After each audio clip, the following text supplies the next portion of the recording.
Dear student, RSS education group में आज की क्लास में आप अध्ययन करेंगे सीबीएसई बोर्ड क्लास 10th क्षितिज भाग 2 के गद्य खंड में निर्धारित चैप्टर लखनवी अंदाज के प्रश्न और उत्तर का। तो आइए प्रश्नोत्तर प्रारंभ करते हैं लखनवी अंदाज पाठ के अभ्यास प्रश्नों को। आपका पहला प्रश्न है, लेखक को नवाब साहब के किन हाव भाव से महसूस हुआ कि वे उनसे बातचीत करने के लिए तनिक भी उत्सुक नहीं है। तो इसका उत्तर है, लेखक के ट्रेन के डिब्बे में बैठने से पहले ही ट्रेन में नवाब साहब बैठे थे। लेखक को नवाब साहब की आंखों में असंतोष के भाव दिखाई दिए और नवाब साहब ने लेखक से मेलजोल बढ़ाने अथवा संवाद स्थापित करने में कोई रुचि नहीं दिखाई।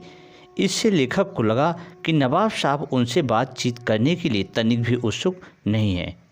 पाठ का दूसरा प्रश्न है, नवाब साहब ने बहुत ही यत्न से खीरा काटा, नमक मिर्च बुरका, अंततः सूंघ कर ही खिड़की से बाहर फेंक दिया। उन्होंने ऐसा क्यों किया होगा? उनका ऐसा करना उनके कैसे स्वभाव को इंगित करता है? तो इसका उत्तर आप लिख सकते हैं, नवाब साहब अपनी नवाबी शान शौकत को दिखाने की आदत रखते थे। वे अपनी हरकत से ठाट बाट का प्रदर्शन करने में लगे थे। लेखक को देखकर अपनी प्रवृत्ति के अनुसार खीरों को छीला, नमक मिर्च लगाया, सूंघा और बाहर फेंक दिया। जैसे यह सब करके नवाब साहब बता देना चाहते हों कि उनके द्वारा इन्हें सूंघना ही पर्याप्त है। खीरे खाकर पेट भरने की आदत तो साधारण लोगों की बात है। इस प्रकार यह सब नवाब साहब के अमीरी दिखावे के स्वभाव की ओर संकेत करता है। और प्रश्न नंबर 3 है, बिना विचार, घटना और पात्रों की भी क्या कहानी लिखी जा सकती है? यशपाल के इस विचार से आप कहाँ तक सहमत हैं? तो इसका उत्तर है, कहानी किसी घटना का ऐसा वर्णन है जो किसी विशेष कारण की ओर संकेत करती है। घटना कैसे घटी, उसके क्या कारण थे, उसका क्या परिणाम हुआ, यह सब जानने की जिज्ञासा मन में बनी रहती है। और घटना बिना कारण के नहीं होती है। अतः बिना पात्र के कहानी तथा बिना कारण की घटना कैसे संभव है? घटना के बिना विचार कैसे? अतः लेखक का मानना है कि बिना विचार, घटना और पात्रों की कहानी नहीं लिखी जा सकती है। यह पूर्णतः सत्य है। उसका विचार हमारे विचारों के अनुकूल है। इस प्रकार से आप इस प्रश्न का उत्तर लिखकर व्यक्त कर सकते हैं। और आपका चौथा प्रश्न है, आप इस निबंध को और क्या नाम देना चाहेंगे और क्यों? तो इसका उत्तर आप लिख सकते हैं, हम इस निबंध को निम्नलिखित नाम देना चाहेंगे। नंबर 1, हवाई भोज। नंबर 2, ख्याली भोज। नंबर 3, थोथा चना बाजी घना। नंबर 4, फीके पकवान ऊंची दुकान। अर्थात इसमें नवाब साहब ने दिखावा किया है। तो इस प्रकार से आप विभिन्न नामों के द्वारा इसका शीर्षक व्यक्त कर सकते हैं। और रचना तथा अभिव्यक्ति से संबंधित कुछ प्रश्न महत्वपूर्ण हैं जो आपके बोर्ड परीक्षाओं में अक्सर पूछे जाते हैं, दे दिए जाते हैं। अर्थात आपके पाठ का 5वां प्रश्न उसका क है। नवाब साहब द्वारा खीरा खाने की तैयारी करने का एक चित्र प्रस्तुत किया गया है। इस पूरी प्रक्रिया को अपने शब्दों में व्यक्त कीजिए। तो इसका उत्तर आप लिख सकते हैं, नवाब साहब ने खीरों को खिड़की से बाहर कर धोया, फिर उन्हें तौलिए से पोंछा, जेब से चाकू निकालकर खीरे के सिर को काटा और गोद कर झाड़ निकाला ताकि उसका कड़वापन चला जाए। बहुत सावधानी से छीलकर फांके तैयार की, फिर उन पर जीरा मिला नमक और लाल मिर्च बुरक दी।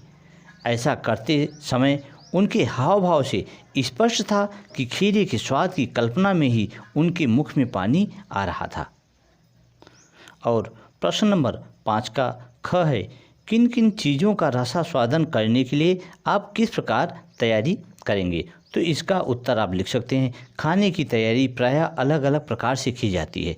कुछ चीज़ों को हम पकाकर खाते हैं, कुछ चीज़ों को जैसे गाजर, मूली, खीरा, फल इत्यादि को कच्चे ही खाते हैं। सलाद बनाने के लिए विभिन्न सब्जियों को धोकर तथा छीलकर अलग अलग आकार में काट कर प्लेट में सजाते हैं। फिर नमक और नींबू निचोड़ देते हैं और उसे खाते हैं। चाट बनाने के लिए फलों को धोकर तथा काटकर उसमें चाट मसाला तथा नींबू मिलाया जाता है। तो इस प्रकार से आप इस प्रश्न का उत्तर लिखकर व्यक्त कर सकते हैं। और प्रश्न नंबर 6 है, खीरे के संबंध में नवाब साहब को उनकी सनक कहा जा सकता है। आपने नवाबों की और भी सनकों और शौकों के बारे में पढ़ा सुना होगा, किसी एक के बारे में लिखिए। तो इसका उत्तर है, नवाबों के व्यवहार में दिखावे की भावना होती है। इसी भावना का प्रदर्शन नवाब साहब ने खीरे की फांकों को केवल सूंघकर फेंकने से किया। नवाब चाहे धनहीन हो, पर अमीरी का प्रदर्शन उनकी सनक ही है। नवाबों की सनक की कई कहानियाँ सुनी हैं। किसी को भी दंड दे देना, छोटी सी बात पर बड़ा इनाम दे देना, शिष्टाचार का ऐसा प्रदर्शन कि पहले आप के चक्कर में गाड़ी ही छूट जाए। इस प्रकार से नवाब के बहुत सारे शौक़ हैं और किसी एक के बारे में आपको अपने विचार व्यक्त करने हैं। तो आपने इतिहास में बहुत ऐसे के नवाबों के विषय में सुना होगा जिन्हें सनकी बादशाह कहा जाता था। तो आप उनके विषय में लिखकर अपने मनोभावों को व्यक्त कर सकते हैं। और आपका 7वां प्रश्न है, क्या सनक का कोई सकारात्मक रूप हो सकता है? यदि हाँ, तो ऐसी सनकों का उल्लेख कीजिए। इसका उत्तर है हाँ, सनक का सकारात्मक रूप हो सकता है।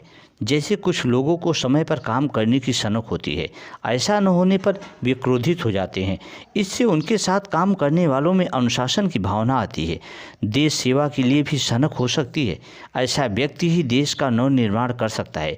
कुछ लोगों को सफाई की सनक होती है। तो इस प्रकार से बहुत सारे ऐसे लोग होते हैं जिनकी एक अलग सनक अर्थात धुन होती है।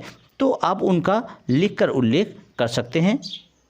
तो इस प्रकार अभ्यास प्रश्न और रचना और अभिव्यक्ति से संबंधित महत्वपूर्ण प्रश्नों पर चर्चा समाप्त होती है।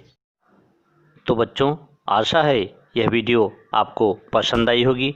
अगर वीडियो आपको अच्छी लगी हो तो सब्सक्राइब, लाइक और बेल आइकन की बटन को ओके करना ना भूलें और अधिक से अधिक अपने मित्रों को, दोस्तों को शेयर करना ना भूलें। तो आज के लिए बस इतना ही। Thank you so much.